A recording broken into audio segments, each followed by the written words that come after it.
Psst. The psst is not exactly soft.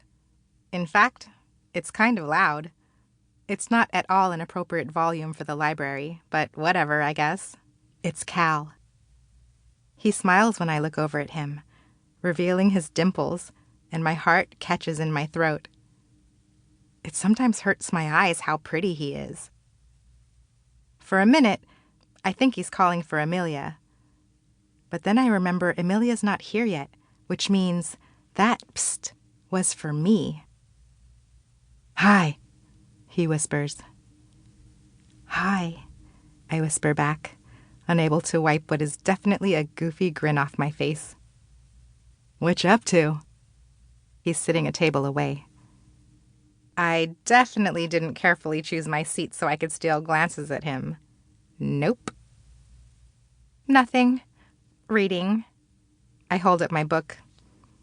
In class, we're reading The Catcher in the Rye. I hate it. Holden Caulfield is not a sympathetic character to me, and I'm over the way he calls everyone a phony. "What about you?" "Trying to convince you to let me borrow your history notes." For some reason, I giggle at that. "So?" he pushes. "Can I?" "Oh, yeah, of course," I say, letting go of my book and not bookmarking my page, digging through my bag and dropping some pens on the floor in the process, and pulling out my notebook. Cal, Amelia, and I are in the same history class, even though Cal is a year ahead of us. He almost never shows up to class, which is probably why he's repeating junior history. He always asks to borrow my notes, and I always say yes. I turn to the correct page and hold the notebook out to him.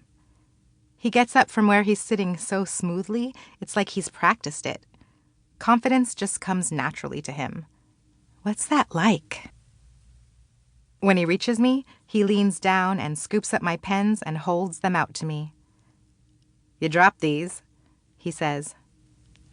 "Thanks," I say softly, trying to hide how badly my hands are shaking when I take them from him. In exchange, he swipes my notebook and his eyes scan the page. "So, all this, huh?" he asks. I glance at the meticulously highlighted notes. Oh, yeah. I sometimes go a little overboard. I'm kind of embarrassed he noticed. "You don't have to copy all of that. The highlighted stuff is what's really important." "It's all highlighted," he chuckles and rubs his hand on the back of his neck, and I find myself wishing I were his hand.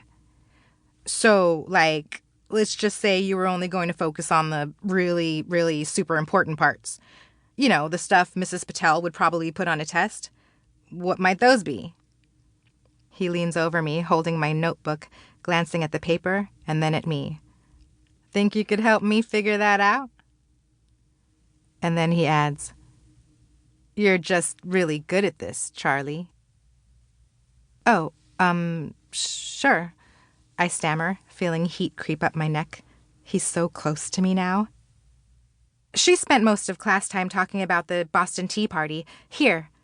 I point to that section in the notes. "No taxation without representation." That was really what she lectured on, so probably that.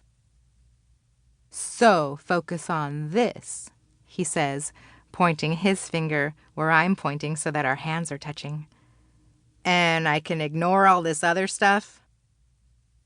That's absolutely not what I'm saying, but his hand by my hand has me nearly breaking out in a full-on sweat.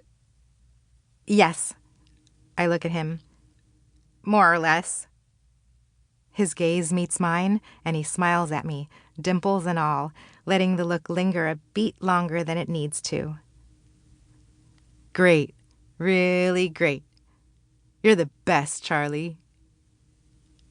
My neck and face get even hotter. "Oh, I don't know about that," I manage to say. He rises to his feet, motioning toward the notebook. "I'll give these back to you in class, okay?" "Okay, no problem," I say, and he takes the notebook and goes to sit back down at his table. Did we just have a moment? Kind of felt like a moment.